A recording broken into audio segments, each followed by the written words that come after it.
Welcome everyone, this is Honest Restart, and this time I want to talk about how the original voice actress for Bayonetta, Hellena Taylor, despite her callings for the boycott and all the controversy that's been going on right now, in a weird way, has actually helped to save the series. That's what we're focusing on today. Now before we jump into things, let me first very quickly talk about my social media. You may see a few different things here on screen. You can check that all out, it's linked in the description below. And of course, if you like what you're seeing here, you can subscribe or perhaps consider joining as a member.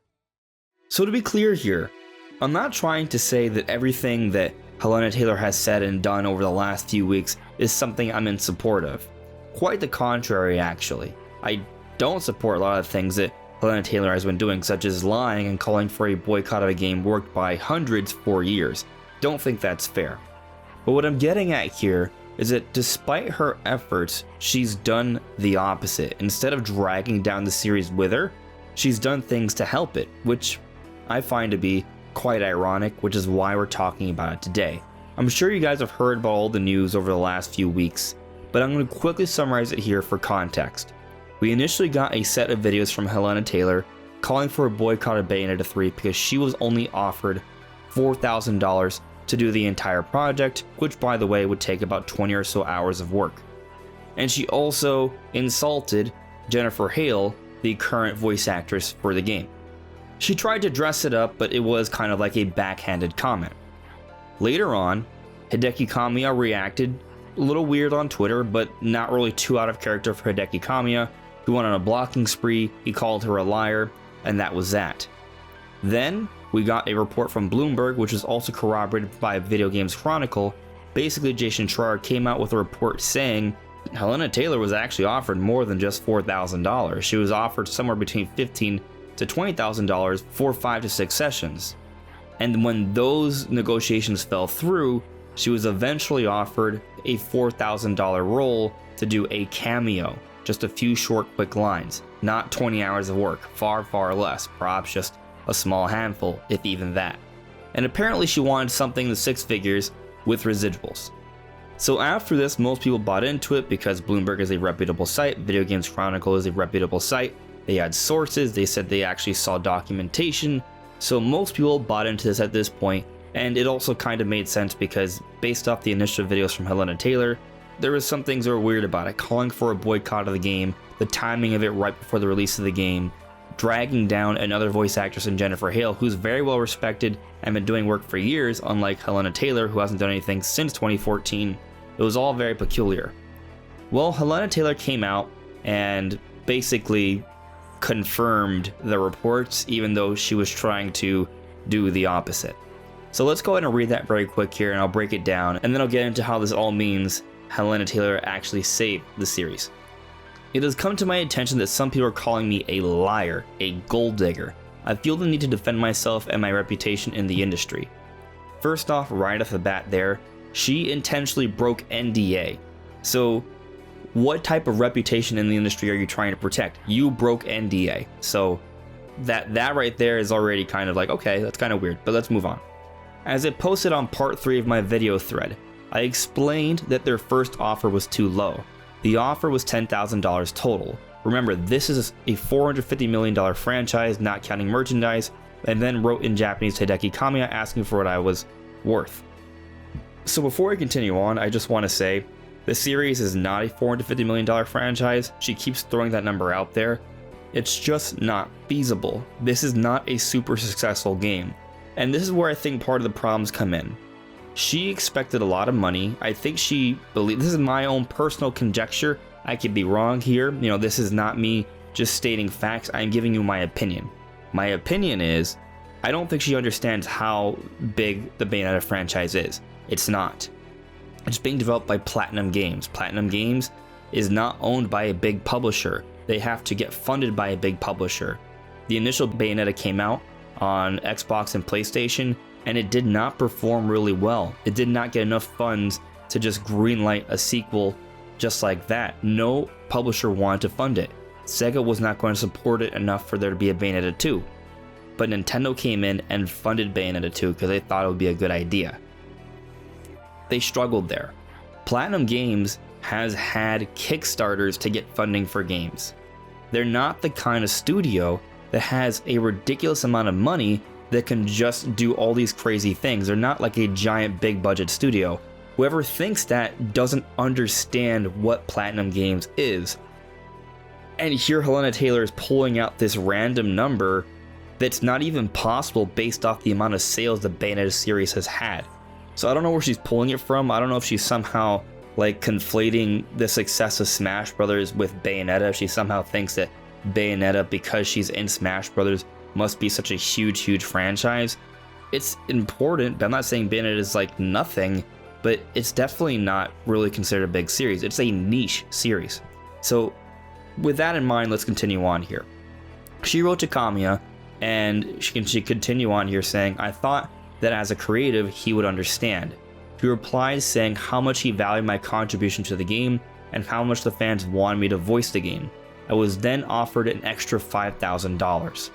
So here, she's confirming that after she spoke to Kamiya, they offered her at least $15,000.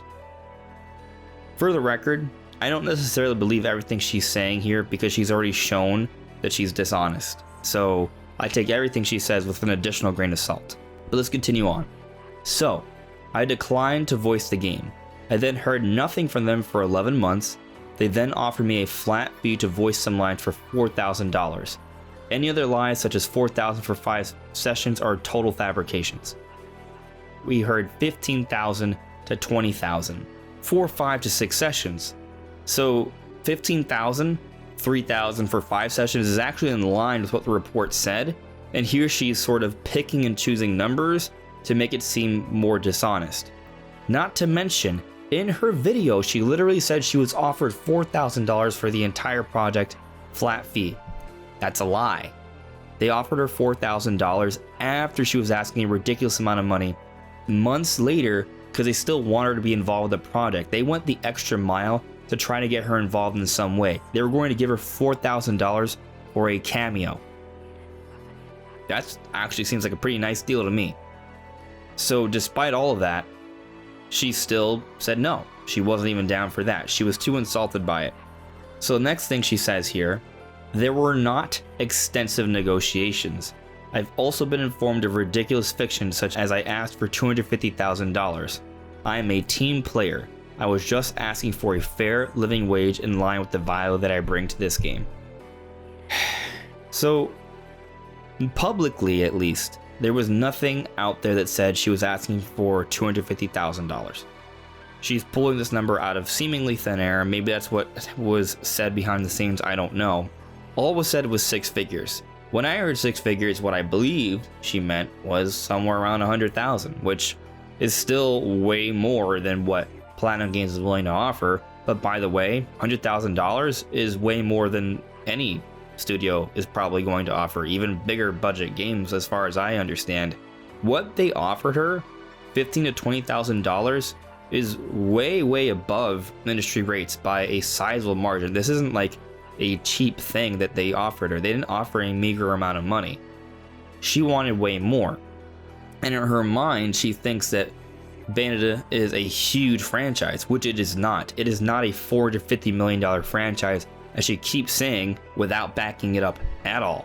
And here, by her own words, she admits that she was told more than $4,000, yet in her initial video she said the entire project was for $4,000.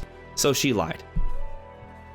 The point here is that Platinum Games is not a huge studio. They have struggled with funding for years.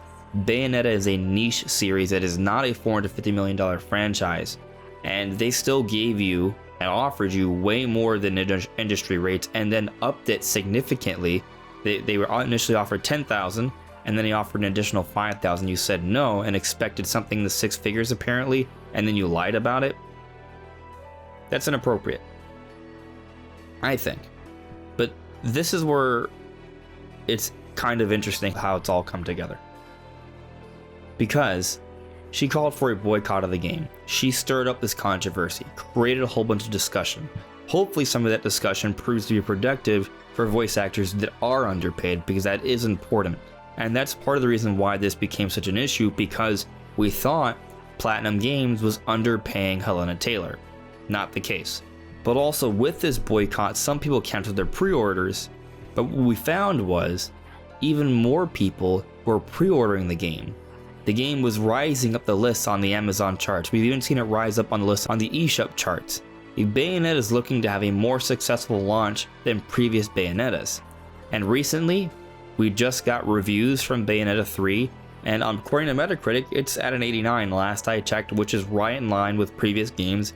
Bayonetta is a highly critically acclaimed series, and it's looking promising. This is one of the best reviewed games of the year so far, and it's coming out at the end of this week, very soon. And Hellena Taylor, because of her, pun intended here, theatrics, because she's an actor in the theater, we've talked about Bayonetta 3 for the last few weeks, more so than we would have. A lot more people have learned about the game, gained interest in the game, and are going to buy the game now. And this niche series that has struggled to get funding over the years, while not a big franchise currently, has a chance to become bigger than ever before. So in a weird way, even though Hellena Taylor wanted to drag the series through the mud, make it nasty, called for a boycott so people wouldn't buy the game, people are buying the game. People are looking upon Platinum Games a little bit more favorably now because they saw that they were willing to pay her a fair wage. And people are talking about Bayonetta 3, a series that wouldn't have existed without extra help. And now it's getting a little bit more extra help, and more people are going to be enjoying it, myself included.